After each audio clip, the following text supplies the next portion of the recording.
దేవుడికి మహిమ కలుగునుగాక. కూడి వచ్చిన వారికి, స్థానికంగా ఉన్న బిడ్డలకు, దూరంగా చూస్తున్నటువంటి వరంగల్ సంఘ బిడ్డలకు, ఈ సెలవు తరపున వాక్యం వింటున్న వారందరికీ ప్రేమపూర్వక ఆహ్వానిస్తూ అందరికీ శుభములు. Praise the Lord, praise the Lord. Okay, ఇప్పుడు ఆది కాండము వాక్యం చూసుకుందాం.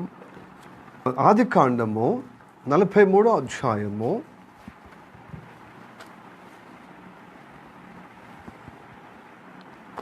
8వ వచనం.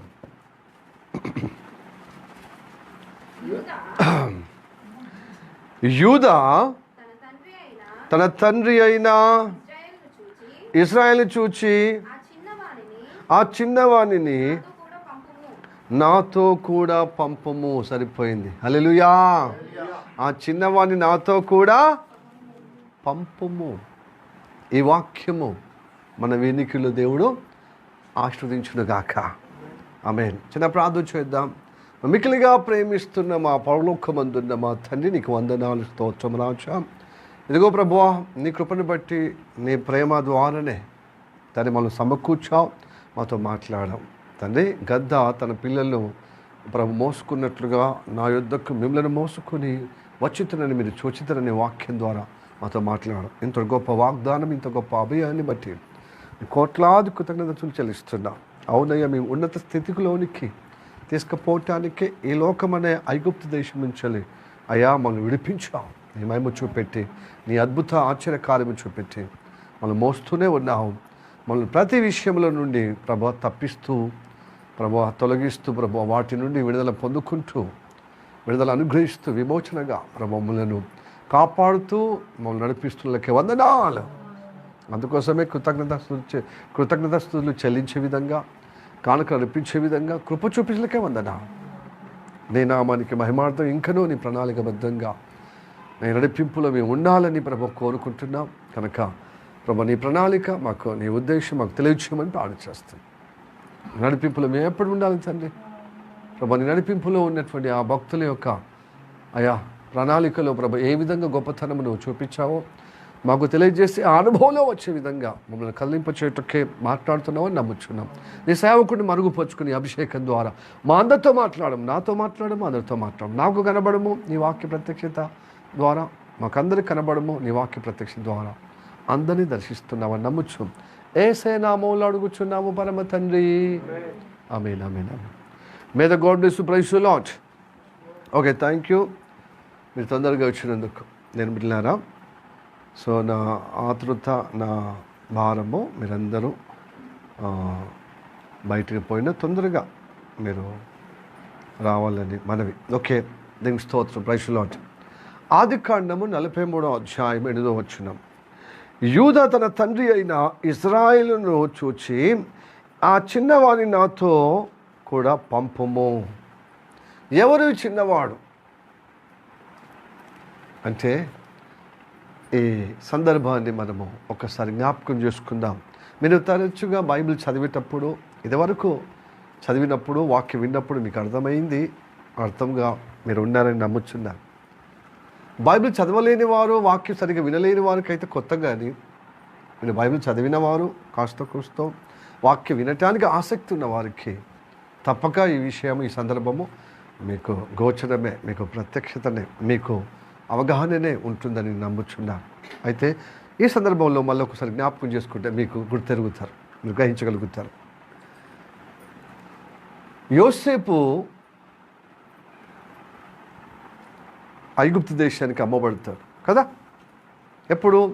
యాకోబుకు 12 మంది కుమారులు. యాకోబు 16 నుంచి దేవుడు చూపించిన ఆ కానాను దేశానికి వచ్చారు కదా. అయితే ఆ కానాను దేశంలో వచ్చినప్పుడు వాళ్ళ నివాసం ఉన్న తరుణములో కొన్ని రోజులకు, కొన్ని సంవత్సరాలు కరువు వచ్చేసింది. ప్రపంచం అంతా భయంకరమైన కరువు వచ్చింది. ఈ కరువుకు నేపథ్యంలో దేవుడి ప్రణాళికగా మరి ఈ కరువును తాలుకోవటానికి, ఎదిరించడానికి, కరువును జయించడానికి ముందే ఈ 12 మంది కుమారులు యోసేపును అక్కడికి మరి పంపబడ్డాడు. అక్కడికి అన్యాల చేత ఏదో కుట్రనో, సక్రమమో, అక్రమమో మొత్తానికైతే అడికి కొనిపోబడ్డాడు లేక అమ్మబడి ఉన్నాడు. ఇప్పుడు ఈ మస్తు కరువు వచ్చింది కొన్ని సంవత్సరాల తర్వాత. ఈ కరువును ఎదుర్కోవటానికి మనకు ఒక వార్త వినబడ్డది. ఐగుప్తులో ఒక మహానుభావుడు ఈ కరువునంతా ఎదిరించుటకు ఆయన ఒక పెద్ద ధాన్యము పోగు చేసిందట.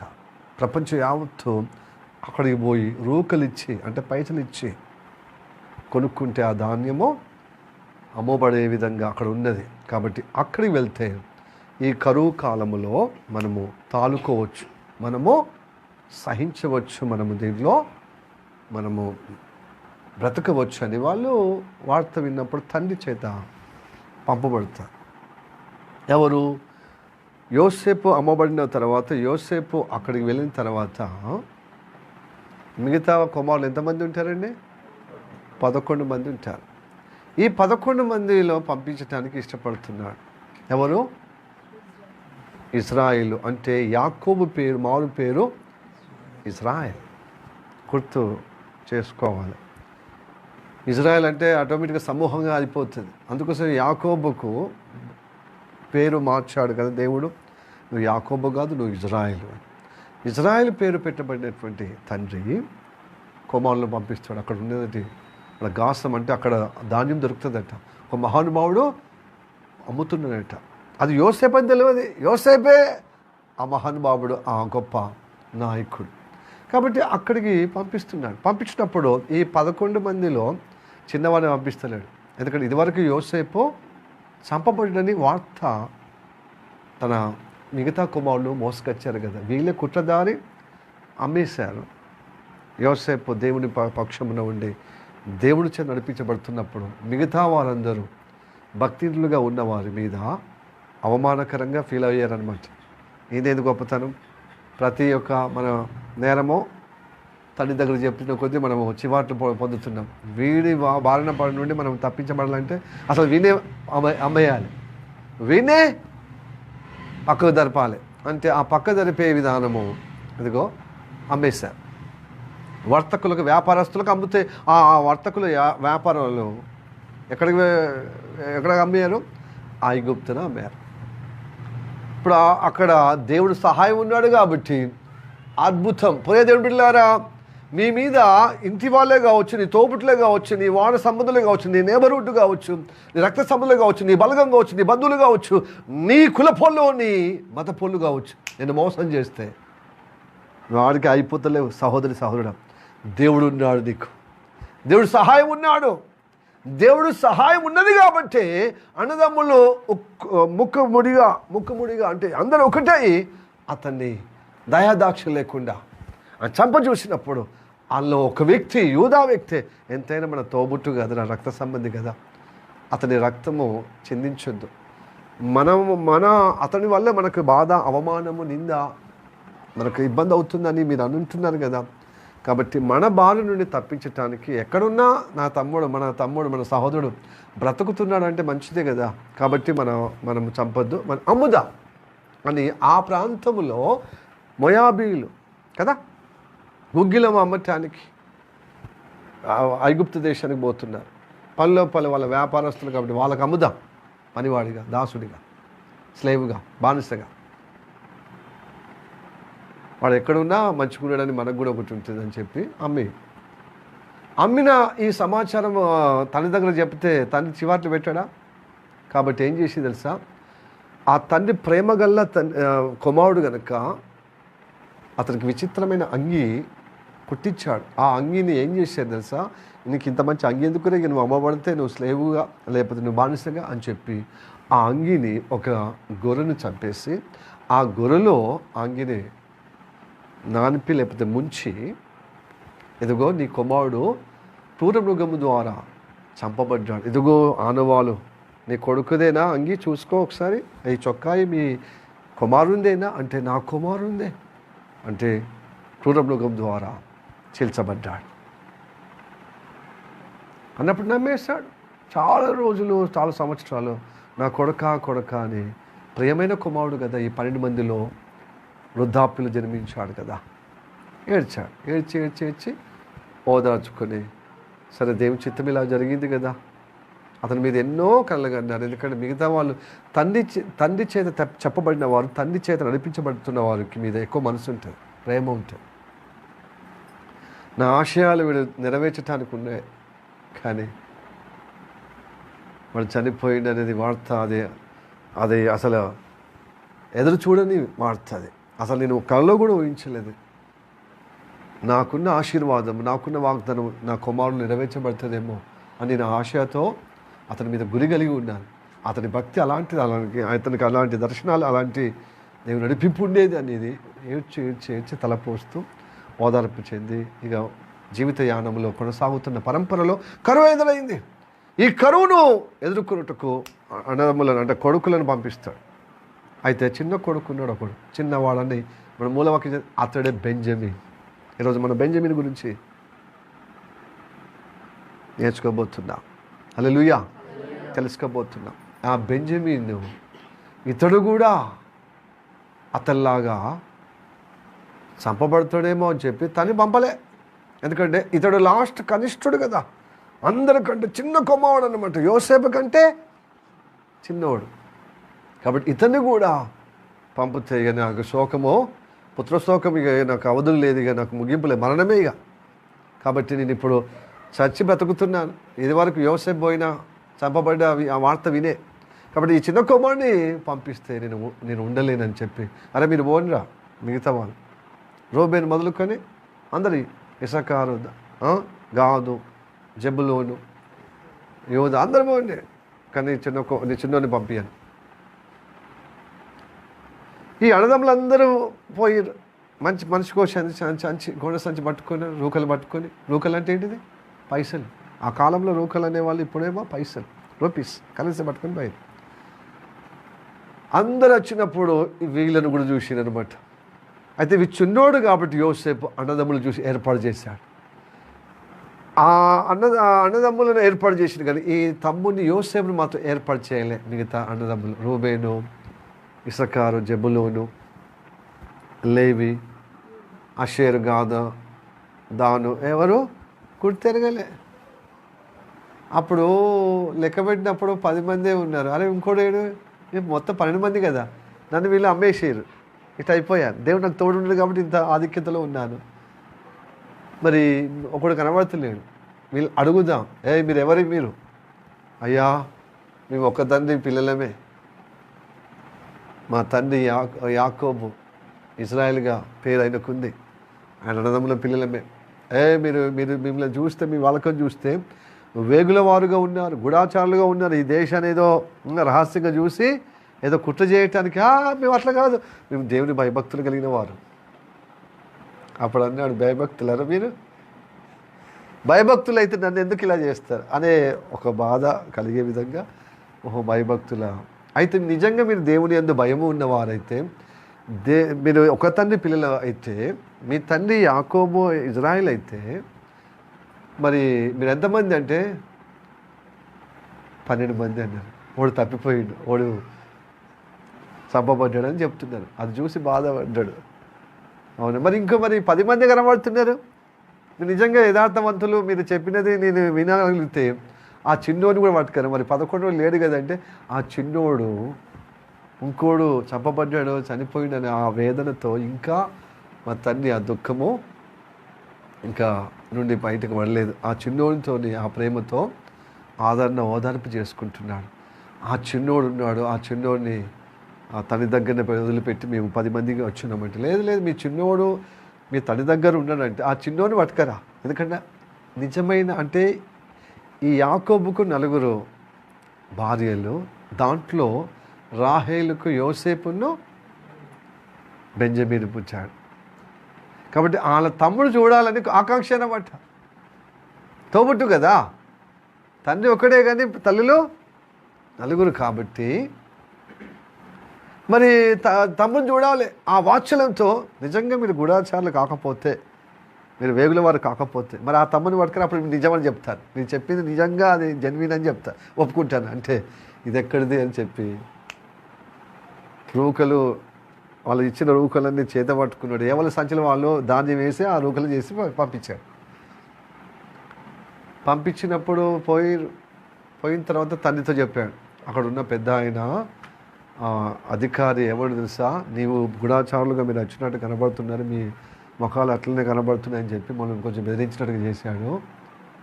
ధాన్యం పోసాడు, పంపించిండు తండ్రి. నెక్స్ట్ టైం మీరు వస్తే మీ తమ్ముని పట్టుకొని రమ్మడు, లేకపోతే నా ముఖం చూడొద్దు అన్నాడు.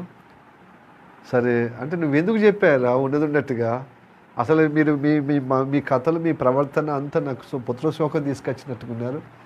నాకు చాలా బాధ కలిగే విధంగా ఉందంటే, బాధ మేమేమన్నాము, మమ్మల్ని గుడాచారులుగా వేగులవారు కానీ మమ్మల్ని తప్పుపడితే మేము ఉన్నట్టుగా చెప్పాము, మరి లేకపోతే మరి ఆయన చెప్పినట్టుగానే అయిపోతాం కదా అని చెప్తే సరే సరే అని చెప్పి ధాన్యం తీసుకొని సంచి బోర్లు వేస్తే మొత్తం అక్కడ రూకలు కనబడుతున్నాయి. అల్లు మళ్ళీ భయం, ఎవరు చేసారని నేను కాదని 10 మంది చెప్పుకున్నారు. నేను కాదు మరి రూకలు ఎట్లా వచ్చినాయిరా అంటే భయం. ఇప్పుడు ఆయన తీసుకురమ్మనేది ఒకటి, తండ్రి ద్వారా అది ఇబ్బంది ఆయన తీసుకపోవడం చిన్నోడిని.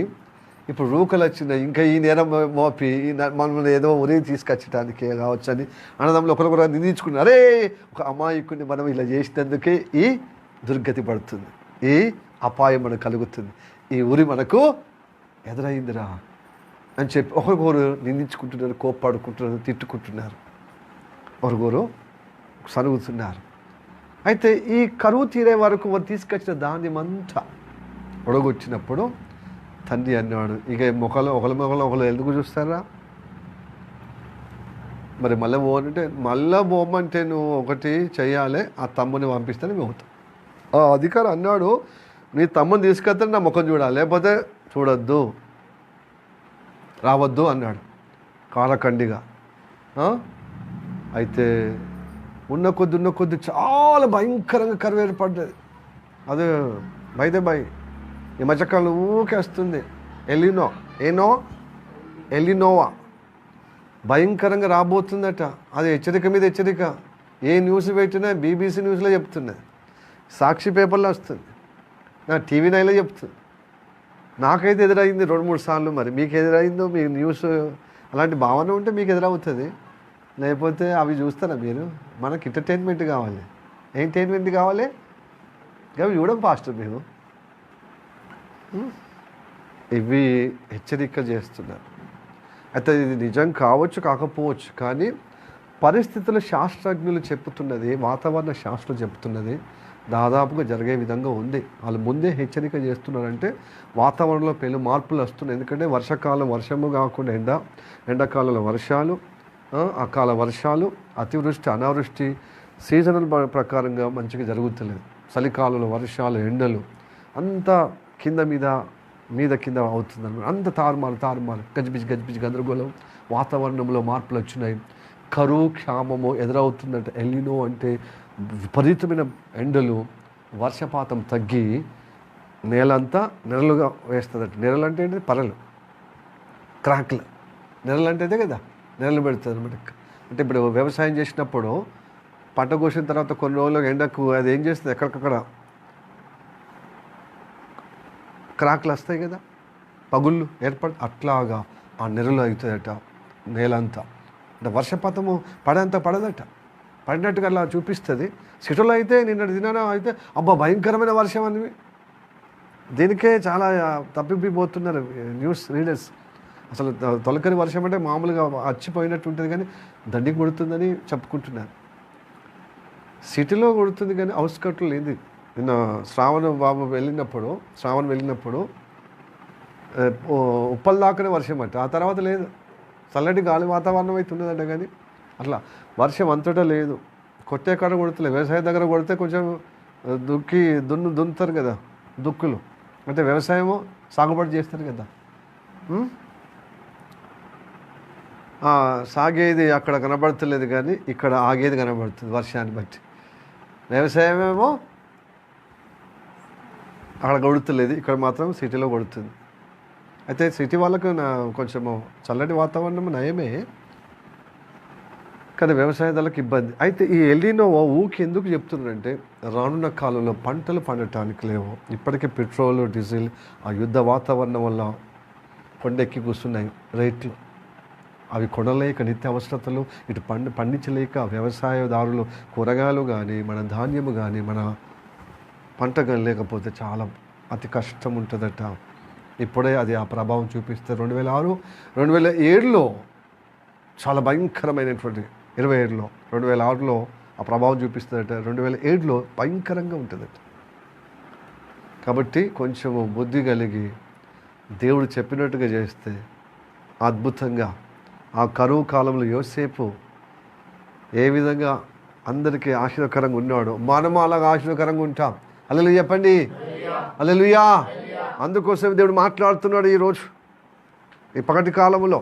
దేవుడులారా ఊరికిన విని కథల్లాగా విని దులిపేసుకొని పోవడం కాదు, జీవితంలో అది ఎదుర్కొనే విధంగా సిద్ధపాటు కలిగి ఉండాలి, దేవుని అనుగ్రహం పొందుకుని ఉండాలి. దేవునికి స్తోత్రం, హల్లెలూయా. ఇప్పుడు ప్రార్థన పూర్వకంగా వాక్యానికి వద్దాం. ఎక్కడున్నాం? తిరుగు ప్రయాణంలో తమ్ముడు పంపిస్తూనే పోతాం, లేకపోతే పోము. సరేనా? మరి దేవుడు నాకు ఇట్లా రాసి పెడితే అట్లనే పుత్ర శోకంతో ఇట్లనే నేను ఏడవాళ్ళని రాసి పెడితే అట్లనే ఏడుస్తాను, దుఃఖపడతాను. మరి ఏం చేస్తాం? కానీ తమ్ముడిని తీసుకపోతే మన జాగ్రత్త తీసుకురావాలి. ఇదిగో మీ రూకలు మరి అది అనుకోకుండా వచ్చినాయా, ఇవాళ కావాలని వేసిరో, ఇది మా వల్ల మా నియంత్రణ లేకుండానే ఇది మా సంచులు ఎలా వచ్చినాయో అని మీరు మీ యథార్థం ఒప్పుకోండి. అక్కడ మళ్ళీ 5 పైసలు ఆయనకి ఇవ్వండి. మళ్ళీ కొనుక రావటానికి ఇదిగో అధికమైనటువంటి రూకలు ఇచ్చి ఈ పాత రూకలు ఈ కొత్త రూకలు తీసుకొచ్చి కొన్ని సుగంధ ద్రవ్యాలు కూడా అతనికి తీసుకపోండి. ప్రేమ చూపెట్టండి. క్రీస్తు ప్రేమ, దేవుని ప్రేమ, యెహోవా ప్రేమ చూపించండి. మేము అలాంటి వాళ్ళం కాదు, గుడాచారులం కాదు, అలాగనే వేకు వాళ్ళము వేగుల వారం అసలే కామని చెప్పి మీ ప్రేమ చూపెట్టినని వీళ్ళ తండ్రి చెప్పినట్టుగా ఈ చిన్న కుమారుడిని తీసుకుపోతున్నారు. ఆ సందర్భంలో ఇప్పుడు ఈ వాక్యం ఏమని వాక్యము? యూదా తన తండ్రి అయిన ఇజ్రాయేలును చూసి ఆ చిన్నవాణిని నాతో కూడా పంపుము. ఈ సందర్భంలో యూదా భక్తుడు చెప్పినప్పుడు అప్పుడు విన్నాడు. హల్లెలూయా, ప్రైజ్ ది లార్డ్. రూబేన్ చెప్తున్నాడు, నా పిల్లలకు నీ కుమారుడికి అంటే తమ్ముడికి బదులుగా నా 2 కుమారులు చంపుకోవాలని. ఆయన స్వభావం ఎట్లుండదో ఆయన మాటలు కూడా ఎట్లే ఉంటాయి. తల ఉండే తోక ఉండేది, పెద్దోడే కానీ పెద్ద రకమైన ఆ జ్యేష్ఠమైనటువంటి ఆలోచన, బాధ్యతకు కూడిన సమర్పణ కలిగిన మాటలు క్రియలు లేవు. అందుకోసమే యోసేపు ఉన్న సమయంలో యోసేపు మీద బాధ్యత ఉన్నాడు. కొంతమంది పెద్దగా పుడతారు పెద్ద స్థానంలో, కానీ ఆ అన్న పాత్ర వహించరు. ఆ బుద్ధి ఉండదు, ఆ మాటలు ఉండవు, ఆ సమర్పణ ఉండదు. చిన్నోడు పెద్దవాళ్ళగా ప్రవర్తిస్తారు, బుద్ధిమంతుల్లాగా ఆ బాధ్యత ఉంటుంది, ఆ మాటలు ఉంటుంది, ఆ నడవడి ఉంటుంది. కాబట్టి ఈ రూబేన్ మాట వినలేదు. వాడికి అట్లే చెప్తాడు, వాడు చేసేదొకటి చెప్పేదొకటి చేసేదొకటి అన్నట్టుగా ఆయన మాటలు కూడా క్రమముగా లేవని విధంగా పాటించలేదు. కానీ యోసేపు అమ్మబడిన తర్వాత ఆ బాధ్యత యూదా ప్రవర్తన మార్పు వచ్చేసింది. ఆ యూదుడు బాధ్యతగా మాట్లాడే పద్ధతి మాట్లాడే ఆ తండ్రికి నచ్చుతుందన్నమాట. ఎందుకంటే పెద్ద కుమారుడుగా ప్రవర్తిస్తాడు, ఆ బాధ్యత కలిగి మరో బాధ్యత కలిగి అలాగా విలువ కలిగి ఉంటాడు, అకౌంటబుల్గా ఉంటాడు. ఎలా ఉంటాడు? బాధ్యతగా ఉంటాడు. కనుక ఆ యూదా మాట విని చిన్న కుమారుని పంపిస్తున్నాడు. హల్లెలూయా. ప్రియదేవులారా, ఈరోజు బెంజమీన్ గురించి, ఎందుకంటే ఈ బెంజమీన్ పుట్టేటప్పుడు తల్లి ప్రసవేదనతో చివరిగా పద్దనారము నుండి ఎఫ్రాయిము ప్రాంతానికి వచ్చి బేతలనే ప్రాంతం దాటి ఎఫ్రాయింకి వచ్చి ఆ యొక్క యెరూషలేము పొలిమారులో ఉన్నటువంటి ఏంటిది, అది యేసుప్రభు జన్మించిన స్థలం ఏంటిది? బెత్లెహేముకు. అక్కడికి వచ్చిన తర్వాత తల్లి విపరీతమైన నిండు గర్భవతి రాహేలు చచ్చిపోయేంతగా నొప్పులు వచ్చుతున్నాయి. మంత్రస్థానులు వాళ్ళు మిగతా వాళ్ళు ధైర్యం తెచ్చుకుని ఇప్పుడు కూడా అబ్బాయి అన్న కూడా ధైర్యం సరిపోతుంది, అంత నొప్పులు, మరణించే అంత నొప్పులు. ఆ దుఃఖకరములో అతి కష్టంగా కానుపో జరిగినప్పుడు కుమారుడు పుడతాడు, ధైర్యం తెచ్చుకో, కుమారుడు ఆరోగ్యంగా ఉన్నాడు, నువ్వు కూడా ఆరోగ్యం ఉంటావని ఆ ధైర్యం చెప్పే లోపల ఇంత దుఃఖం నేను ఇక తాలుకోలేకపోతున్నాను. యోసేపు అన్నప్పుడు ఇంత నొప్పులు రాలే, ఇంత భయంకరమైన దుఃఖం రాలే, కానీ ఇప్పుడు మరణకరమైన దుఃఖము. అందుకోసం ఆ దుఃఖము చేత కన్నది కాబట్టి అతనికి బెన్హిన్ అని పేరు పెట్టింది. బెనోన్ అని పేరు పెడితే అది దుఃఖము, దుఃఖపుత్రుడు. అది పేరుకి అర్థం ఏంటి చెప్పండి? దుఃఖపుత్రుడు. ఆదికాండము 35వ అధ్యాయము 18వ వచనం. ఆదికాండము 35వ అధ్యాయము 18వ వచనం. ఆమె మృతి పొందెను, ప్రాణం పోవచ్చుండగా. ఆమె ఆ బాలుడి పేరు, ఆ చిన్నాడు పేరు బెనోని అనెను. బెనోని అనే కింద ఏమున్నది? నా దుఃఖపుత్రుడు. దుఃఖముతో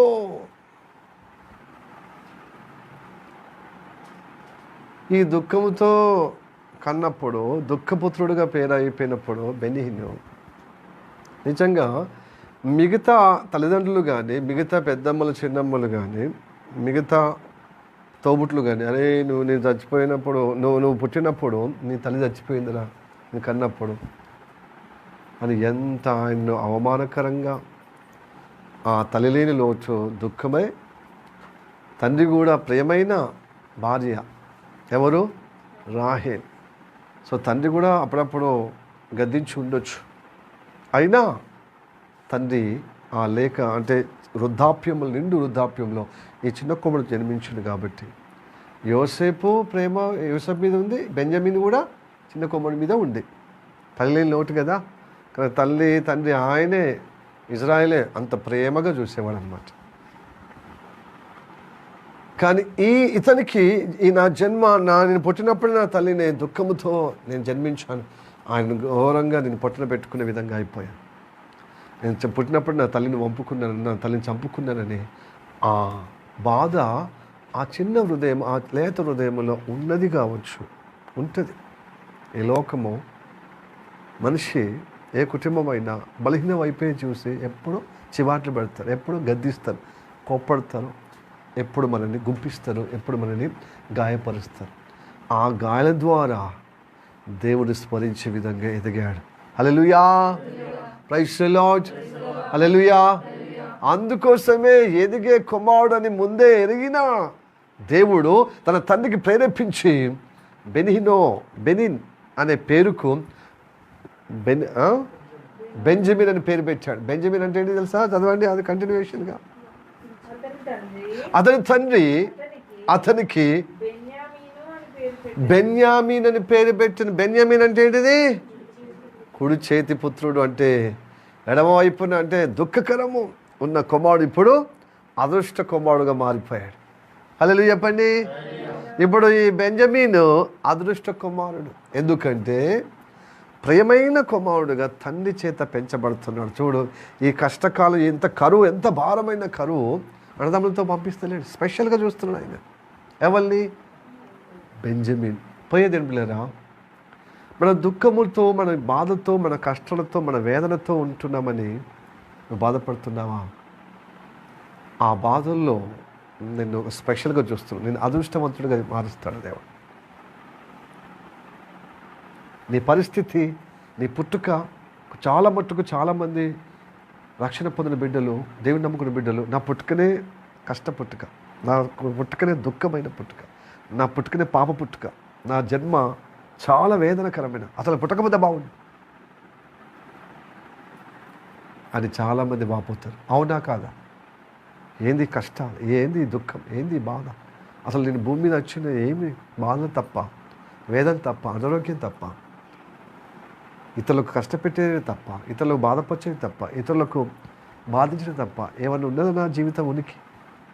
నేను పుట్టకపోతే బాగుండు, నా జన్మ మంచిది కాదు, నా పుట్టుక మంచిది కాదు, నా జీవితము మంచిది కాదు. తెలివి లేని జీవితం, ఆరోగ్యం లేని జీవితం, యోగ్యత లేని జీవితం, అర్హత లేని జీవితం, క్షేమం లేని జీవితం, కష్టాలతో ముడిపడిన జీవితం, ఇదా నా జీవితం అనే జీవితంలో విసుగు చెంది, జీవితంలో పరాభవంగా, వెక్కిరింపబడిన జీవితంగా నిరాశ నిస్పృహలతో నైరుష్యతో ఏం చేస్తుంది సార్? వెలివేయబడిన జీవితము, నిరాకరింపబడిన జీవితము, త్రోసేసిన జీవితం. ఎందుకు ఈ జీవితం? అలాంటి వారికి దేవుడిని అదృష్టంగా మారుస్తాడు. నిజంగా నీ హృదయము, విరిగిన హృదయము దీనికి అప్పచెప్పితే దేవుడు దురదృష్టకరంగా ఉన్న నీ పుట్టుక, నీ జన్మ, నీ జీవితము అదృష్టంగా మారుస్తాడు. బెనీన్ అనే పేరును కాస్త ఏం చేసాడు? బెంజమీన్గా మార్చాడు. హల్లెలూయా! నేను బెనీనుగా, నీ స్థితి బెంజమీన్గా మార్చబడు గాక. నేను దుఃఖపుత్రుడిగా ఉన్న జీవితము, దుఃఖపుత్రుడిగా ఉన్న జీవితం అదృష్టమైన బిడ్డగా, అదృష్టమైన కుమారుడుగా, కుమార్తెగా నువ్వు దేవుని చేత దీవించబడదు గాక. దేవునికి మహిమార్థంగా నువ్వు దీవించబడదు గాక, ధన్యకరంగా నిలబడదు గాక. అందుకోసమే ఈరోజు దేవుని వాక్యాలు వింటున్నావు. ప్రియ సహోదరి సహోదరుడా, నీ జీవితం ఒక బెంజమీనుగా మారబోతుంది.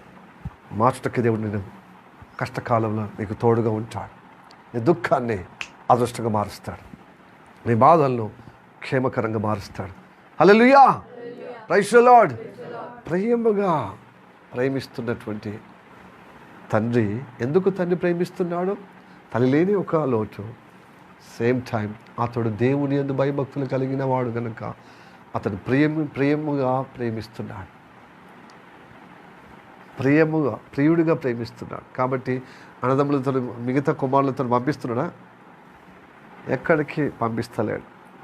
ఈ కష్టకాలంలో తప్పని పరిస్థితుల్లో షరతులతో పంపిస్తున్నాడు. ఏమన్నా తెలుసా? యూదా, పంపించకపోతే కరువు చేత అందరూ చచ్చిపోతా, నా పిల్లలు చచ్చిపోతా, నువ్వు చచ్చిపోతా, నేను చచ్చిపోతా.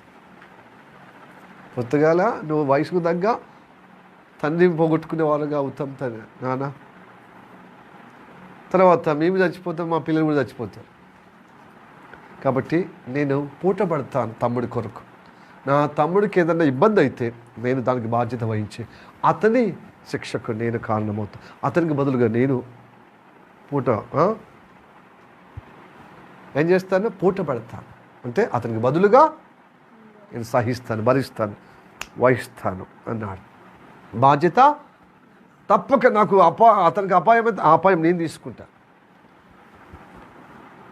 అతని ఆపద నేను తీసుకుంటాను. కానీ అతనికి బదులుగా నా ప్రాణం పెట్టి ఆయన కాపాడుకుంటూ నీకు నడిపిస్తాను. ఇది నా షరతు, ఇది నా మరి ప్రతిజ్ఞ అని అంతగా చెప్తాడన్నమాట. తనని కన్విన్స్ చేస్తాడు. ఎవరు? యూదా కుమారుడు. అప్పుడు సమ్మతమై సరే అయితే సరే అని పంపిస్తాడు. ఇప్పుడు తండ్రి ఫస్ట్లో పంపించలేదు. చూడండి, ఆదికాండము 42వ వచనము, 42వ అధ్యాయము 4వ వచనం. ఆయనను ఇతనికి చిన్నవానికి హాని సంభవించునేమో అని యాకోబు యోసేపు తమ్ముడగు బెంజామీనును అతని అన్నలతో పంపువాడు కాడు. పంపలేదు, ఫస్ట్ పంపలేదు. సెకండ్ సారి కండిషన్లతో, షరతులతో కుమారులు ఎంత కన్విన్స్ చేయకుండా బాధ్యత ఉన్నటువంటి యోధ, రెస్పాన్సిబిలిటీ కుమారుడు, అకౌంటబుల్ కుమారుడు చెప్పినప్పుడు సమ్మతించి సరే మరి జాగ్రత్త, మరి తమ్ముడు మీతో పంపిస్తాను, మీతో పంపిస్తాను, కానీ తమ్ముడిని జాగ్రత్త అని పంపించినప్పుడు వాళ్ళు వెళ్తున్న సమయంలో వీళ్ళందరినీ చూసిన మోకాలు ఇదివరకు ఇతడు ఒక్కరిని చూసినప్పుడు ఇతడేమో తమ్ముడని అడుగుతున్నాడు. మీరు ఇందు మూలంగా మీరు వేగుల వారు కాదు, మీరు గుడాచారాలు అంతకంటే కాదు, మీరు నిజమైన ఒక్క తండ్రికి పుట్టిన కుమారులే. మీ తమ్ముడు కూడా నేను చెప్పినట్టుగా తీసుకొచ్చాను. ఇతడైనా మీ తమ్ముడు అడుగుతున్నా. చూడండి, యోసేపు ఐగుప్తు దేశంలో వచ్చినప్పుడు 43వ అధ్యాయం. వారు కనాను దేశమందున్న 29 అప్పుడు అతడు కనులెత్తి తన తల్లి కుమారుడును తన తమ్ముడైన బెంజామీను చూచి, మీరు నాతో చెప్పిన మీ తమ్ముడు ఇతడేనా అడిగి నా కుమారుడా దేవుడిని కరుణించునుగాక. యోసేపు ఏ మాటతో అన్నాడో అదే మాట, అదే ఆశీర్వాదం బెంజమిన్కి వచ్చింది. హల్లెలూయా చెప్పండి. దేవుని కృప దండిగా ఉంది, దేవుని కృప గొప్పగా ఉంది, కరుణ ఉంది, దయ ఉంది. అందుచేత దేవుడు మోషే ద్వారానే వాగ్దానం చేశాడు Benjamin. Hallelujah, praise the Lord. ఆ వాగ్దానం మీద చూడండి చూడండి చూడండి. ద్వితోపదేశ కాండము 33వ అధ్యాయము 12వ వచనము. బెంజమిను గూర్చి ఇట్లా నేను బెంజమిను యెహోవాకు ప్రియుడు, ఆయన యొద్ద అతడు సురక్షితంగా నివసించును. దినమెల్లా, ఆ దినమెల్లా, ఒక రోజు కాదు 2 రోజులు కాదు, దినమెల్లా దేవుడే బెంజమిన్కి ఆశ్రయంగా ఉండునా.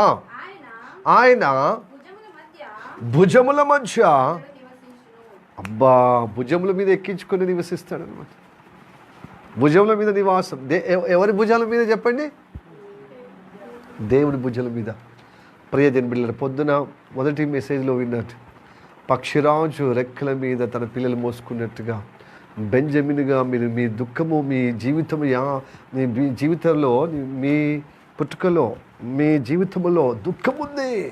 దుఃఖపుత్రుడిగా దుఃఖము రాలు. నువ్వు చెడబుట్టినవే, చెడబుట్టినోడా అని నిన్ను కసరించుకునే కుటుంబ సభ్యులు కానీ, ఇరుగు పొరుగు అని, అన్నదమ్ములు కానీ నిన్ను చిన్న చూపు చూసి, ఈసరింపు చూసి, నువ్వు ఊకే దుఃఖం, నువ్వు నీ ముఖం చూసినా మాకు మంచిది కాదు, మాకు క్షేమం కాదు అని నేను అసహించుకునే విధంగా ఉన్నా. భయపడకు, దిగులు పడకు, దేవుడిని ప్రేమిస్తున్నాడు. బెనీనుగా ఉన్న వ్యక్తిని బెంజమినుగా ఎలాగ దీవించబడ్డాడో అలాగా నీవు పనికిరాని నువ్వు ఎడమ చేతుగా నీ బ్రతుకు, నీ జీవితాన్ని కుడి చేతుగా మారుస్తాడు. దక్షిణాస్తమంలో నువ్వు నివాసం ఉండేటట్లుగా తన కృపను నీకు ఇచ్చి, కరుణించి తన ప్రియుడిగా చేసుకుంటాడు. హల్లెలూయా. బెంజమిన్ దేవుడికి ప్రియుడు కాబట్టి అనుదినము అతనికి ఆశ్రయంగా ఉంటాడు, అతన్ని కాపాడువాడు. హల్లెలూయా చెప్పండి. Hallelujah. Praise the Lord, praise the Lord. ఇంకేమంటున్నారు చెప్పండి? అతడు భుజముల మీద నేను అతన్ని ఆయన భుజముల మధ్య అతడు నివసించును. కిందేమున్నది? అతని భుజముల మీద ఆయన నివసించును సురక్షితంగా. Hallelujah. Praise the Lord, praise the Lord. ప్రియదేవులారా, ఈ విషయము నాకు పరిశుద్ధాత్మ ద్వారా తెలియజేస్తున్నాడు. 100 గొర్రెలు ఉండి ఒక గొర్రె తప్పిపోతే కాపరి ఈ 99 గొర్రెలు వదిలిపెట్టి తప్పిపోయిన గొర్రెను వెతికినప్పుడు, అది దొరికినప్పుడు అది భుజముల మీద వేసుకొని వస్తున్న ఆ కాపరిలాగా లేదు ఇది. ఇంతమంది ఉన్నారు, కాస్త కూస్త యోసేపు తల్లి ప్రేమ పొందుకుని కొంత వయసు వరకు, కానీ బాల్యము నుండి తల్లి ప్రేమ లేదే. ఆ లేని వారికి దేవుడే తల్లిగా, తండ్రిగా ఆదరిస్తాడు.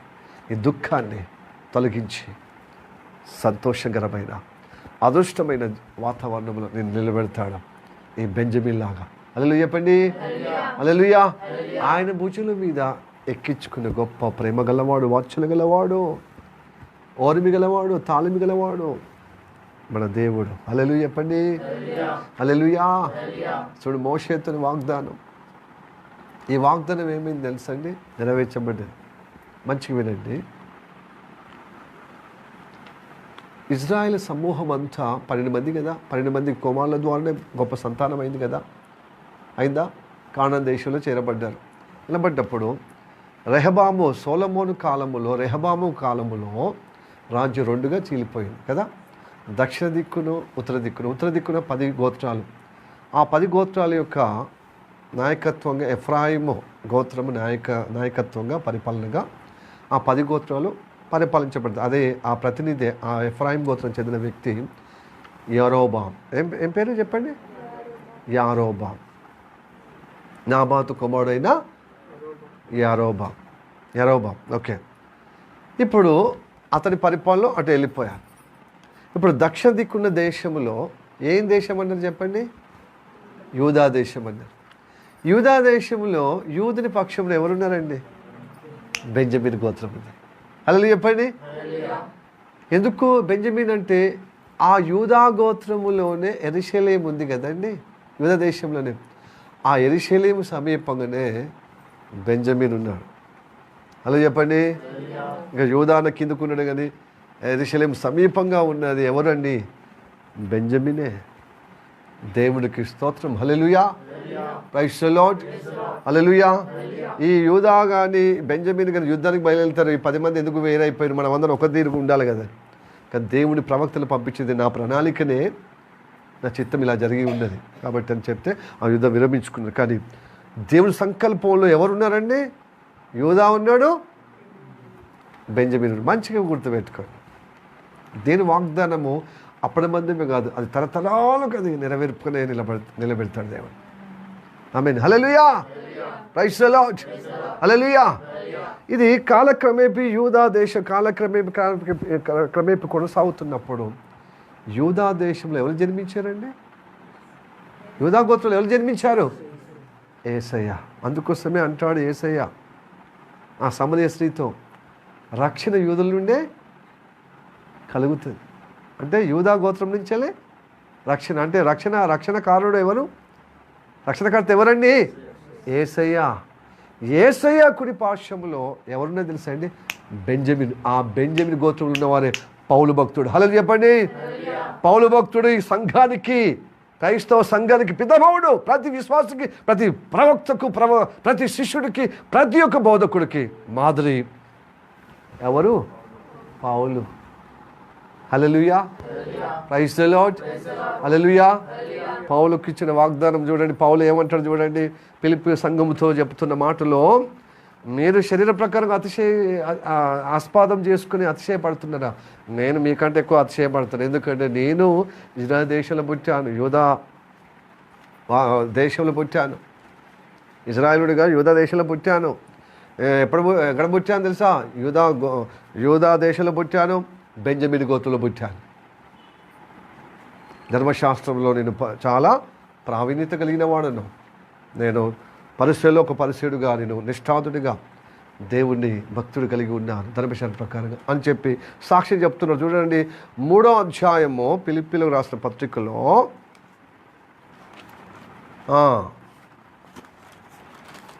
తీశారా? 8వ వచనము, నిశ్చయముగా. ఓకే, ఇది 5వ వచనం, సారీ 5వ వచనం, 5వ వచనం. 8వ దినమున యూదా ఆచార ప్రకారం, ఇజ్రాయెల్ ప్రచార ఆచార ప్రకారం 8వ దినమున నేను సున్నతి పొంది తిని, ఇశ్రాయేలు వంశపు వాడనై బెంజామిన్ గోత్రంలో పుట్టి హెబ్రీయుడు సంతానమై హెబ్రీయుడనై ధర్మశాస్త్ర విషయమై పరిశీలనై ఆసక్తి విషయమై సరిపోయింది. హల్లెలూయా, ప్రైజ్ ది లార్డ్, హల్లెలూయా. యూదా గోత్ర కొదమసింహముగా ఉన్న యేసయ్య వెంబడించిన శిష్యుల్లో ప్రథమ శిష్యుడిగా పేరుగాంచాడు. ప్రత్యక్షంగా శిష్య గణాంగం కంటే చిట్ట చివరిగా చిన్నవాడుగా, శిష్యుల్లో చిన్నవాడుగా, కనిష్ఠుడిగా ఉన్నటువంటి ఈ బెంజమిన్ గోత్రానికి చెందిన పౌలు ఏం చేశాడు? సౌలుగా ఉన్న పౌలుగా మారాడు. అతడు చెప్పాడనమాట, నేను క్రీస్తుని పోలి నడిచినట్టుగా మీరు నన్ను పోలి. ఆయన పేదరు చెప్పలేదు, నా యోహాన్ చెప్పలేదు, నా ఆంధ్రయ్య చెప్పలేదు, యాకోబు అంతకంటే చెప్పలేదు. సంఘముని స్థాపించిన వ్యక్తి, ప్రతి విశ్వాసకి, ప్రతి ఒక్క బోధకుడికి మాదిరిగా, మరి పితామహుడుగా ఉన్న వ్యక్తి ఎవరు చెప్పండి? సంఘానికి నిర్మాణము, సంఘ బోధకు, ప్రత్యక్షతకు ఎవరు అంటే పౌలు భక్తుడు. దేవునికి స్తోత్రం చెప్పండి. Hallelujah, praise the lord. ఈ బెంజమిన్ గోత్రానికి చెందిన అంటే బెంజమిన్కి ఆశీర్వాదం అంతా తన సంతానం, తన ప్రజలకందరికీ అలాంటి ఆశీర్వాద వాగ్దానం నెరవేర్చబడిందా లేదా? దేవునికి స్తోత్రం. హల్లెలూయా చెప్పండి. అయితే దేవుని కుడిపార్శ్వంలో ఉన్నట్టుగా ఆయన బోధ చేశాడు, భక్తి చేశాడు, బోధ చేశాడు. ఆయన బోధ వల్లనే సంఘము దేవుని కుడిపార్శ్వంలో స్థిరపరచబడిన ఆ బోధలో స్థిరపరచబడుతుంది. దేవునికి స్తోత్రం చెప్పండి. ఇప్పుడు చూడండి, బెంజమిన్ కుడి చేయి వాడడం పుత్రుడే కదా, చెప్పండి. కుడి చేయి యేసయ్య తండ్రి అయిన దేవునికి కుడిపార్శ్వంలో ఆశ్రుడిగా ఉన్నప్పుడు దేవుని సంఘము కుడిపార్శ్వంలో నిలబడుటకు, ఆ సంఘానికి ఎదుగుదలకు మరి ఉపదేశ క్రమానికి దోహదపడిన సాధనం ఎవరు చెప్పండి? పౌలు భక్తుడు.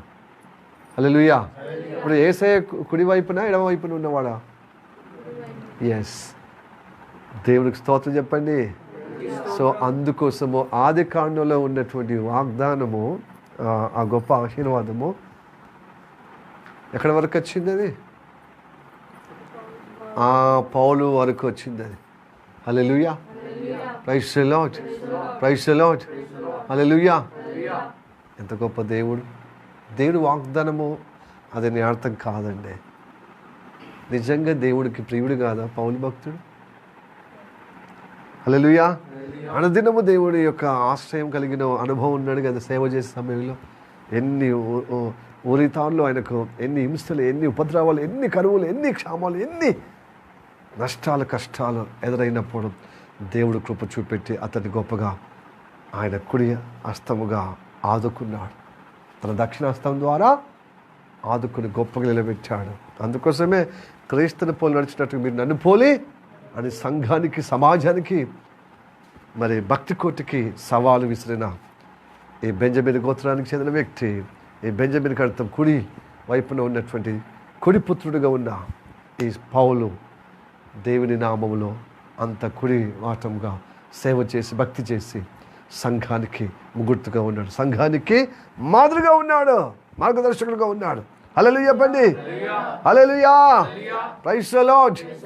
ఇప్పుడు యూదునితో పంపితే ఇంత దీవించబడ్డాడు. ఎవరితో పంపబడ్డాడు? యూదా. ఎస్, యూదా అన్నతో పంపబడ్డాడు. ఈ అన్న ఎవరు? యేసన్న. హల్లెలూయా. యేసన్నతో మనం పంపబడితే, ఆ యూదా గోత్రం కొదవ సింహంతో మనం పంపబడితే, నడిపించబడితే కుడి పుత్రులుగా దీవించబడతాం. మనము ఉన్నతగా నిలబడతాం. ఆయన భుజముల మీద నివాసం ఉండే బిడ్డలుగా దీవించబడతాం. హల్లెలూయా చెప్పండి. హల్లెలూయా. Praise the Lord. మనం ప్రియులుగా ఎంచబడతాం. అనుదినము దేవుని ఆశ్రయంగా ఉంటాం. మనం అనుదినము కాపాడబడుతూ ఆయన బిడ్డలుగా మనం నిలబడతాం. ఈ వాగ్దానం మనకు సార్వత్రిక సంఘం యొక్క పరిశుద్ధులకు ఇది గొప్పగా నెరవేర్చబడే వాగ్దానంగా ఉండునుగాక. ఆమేన్. హల్లెలూయా. ఈ వాగ్దానం స్తోత్రించుకుందాం. బెంజమిన్ లాగా దీవించబడదాం.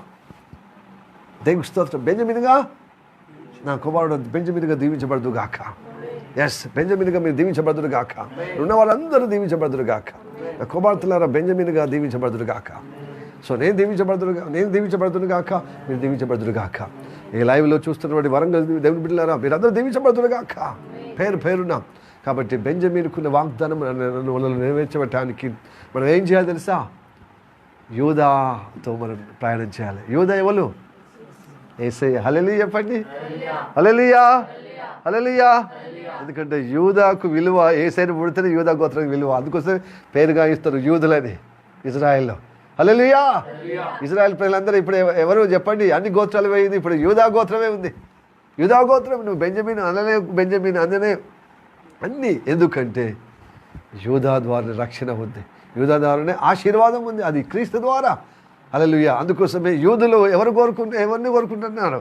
యేసయ్యను కోరుకుంటున్నారు. కానీ యేసయ్య తత్వాన్ని బంద్ చేసి కేవలం యెరూషలేమును కోరుకుంటున్నారు, ఆ భూభాగం. కానీ ఆ యెరూషలేముకు రాబోతున్నాడు అసలైన రారాజు, యూదా గోత్ర కొదవ సింహంగా. మరి ఎంతమంది అయితే రైట్ హ్యాండ్గా బెంజమిన్గా వాగ్దానం పొందుకొని కుడి వాటంగా, కుడి పుత్రులుగా ఆయనతో నడుస్తారో వారందరూ వాళ్ళే యెరూషలేములో ఉంటారు. వారే తండ్రి భుజముల మీద నివాసంగా ఏర్పరచుకొని గొప్పగా ప్రియులుగా ఉంటారు, ఆశ్రయంగా ఉంటారు. దేవుడి వాగ్దానము మనం అందరం శోధనించుకునే విధంగా నడిపించబడదు గాక. దేవుడు దీవించుడు గాక. తల వచ్చి కలుముసుకుని ప్రార్థన చేద్దాం. Praise the Lord. దేవుని కృప ద్వారా ప్రార్థన చేసుకుందాం. ప్రియదేని బిడ్డలారా, మీరు ఏకీభవించండి ఈ వాగ్దానములు స్థిరపరచబడటానికి. మిక్కిలిగా ప్రేమిస్తున్న మా పరలోకమందున్న మా తండ్రి, నీకు వందనాలు, స్తోత్రము రాజా. అయ్యా, నీవు గొప్పగా మాతో మాట్లాడిన విధానం బట్టి వందనాలు.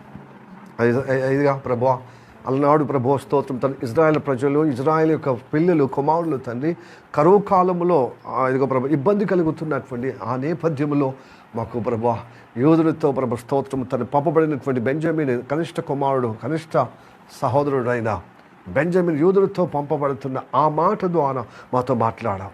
అది ఆ మాటలో ఉన్న గొప్ప ప్రత్యక్షత, ఆ గొప్ప వాగ్దానము కలిగినటువంటి ఆ యొక్క ప్రభు సారము మాకు చక్కగా ప్రభు నీ సేవకుడు మరుగుపరుచుకుని పరిశుద్ధాత్మ ద్వారా వివరణ చేసి అతని యొక్క దుఃఖ సమయంలో ప్రభు బెన్నీను అనే తన తల్లి పెడితే, నా దుఃఖపుత్రుని పెడితే తండ్రి ప్రభు స్తోత్రము తండ్రి ఇదిగో బెంజమీను అని పేరు పెట్టాడయ్యా.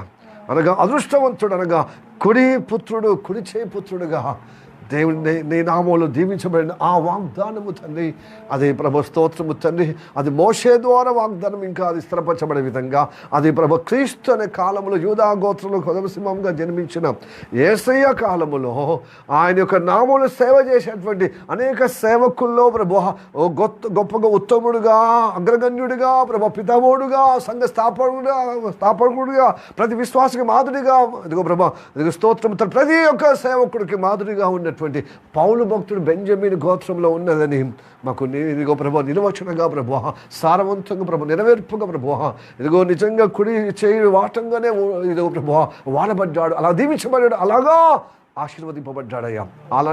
అలాంటి ఇదిగో ప్రభు బోధకునికి బోధల ద్వారానే ప్రభు ఇదిగో అపోస్తల బోధగా ప్రభు మేము ఎంతో గొప్పగా తీర్మానం కలిగి ఉన్నామయ్యా. మిగతా అపోస్తలు అందరూ ప్రభు వాగ్దానం కలిగేటువంటి దేని మాటలే ప్రభు చెప్పారు, కానీ స్పష్టతగా ప్రభు అయా క్రమముగా ప్రభు ఒక ఇల్లులాగా ఏ విధంగా పునాది వేసి ఇల్లు కట్టబడిన ఆ క్రమమైనటువంటి ఆ ఉపదేశ క్రమము స్పష్టతగా ప్రతి భక్తుడికి ప్రభు అయ్యా గొప్పగా ప్రభు స్తోత్రం తన బెంజమిన్ గోత్రంలో జన్మించినటువంటి పౌలు ద్వారా మాకు తెలియజేయబడిందయ్యా. ఇదిగో ప్రభు యూదుల ద్వారా రక్షణ ఉంది, యూదుల ద్వారానే ప్రభు స్తోత్రము తండ్రి. అయ్యా ప్రభు స్తోత్రము తండ్రి ఆశీర్వాదము, కానీ ఆ ఆశీర్వాదానికి కారకుడు యేసయ్య కదా.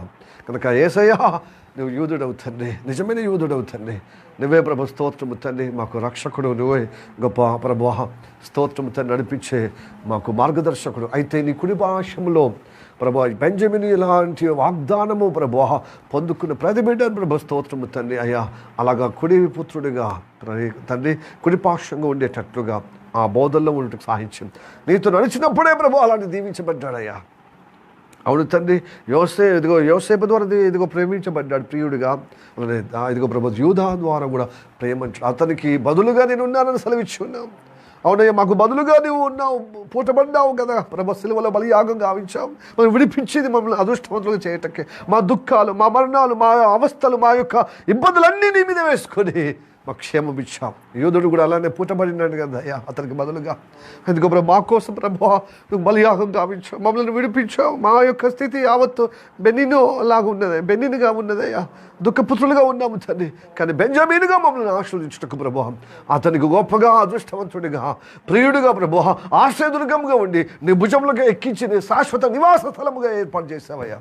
అట్టి వాగ్దానం మేము స్వతంత్రించుకుందుగాక, అట్టి ప్రభు అనుగ్రహం మేము నడిపించబడుతుంగాక.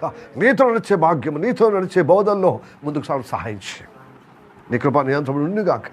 గ్రహించేటట్లుగా ప్రభు, సమ్మతించేటట్లుగా ప్రభు, దీనికి లోబడేటట్లుగా నువ్వు మాట్లాడి ఈ ప్రార్థనకు ఏకీభవించే విధంగా సమర్పడి ఉన్న వారికి అందరికీ ఇట్టి వాగ్దానం కలిగిన ఆశీర్వాదం అనుగ్రహింపబడుగాక, పొందుకుందురుగాక, స్వతంత్రించుకుందురుగాక. ప్రార్థన పొందినాను యేసయ్య నామములో అడిగి వేడుకుంటున్నాము పరమ తండ్రి. Amen, amen, amen. May the God bless you. Praise the lord.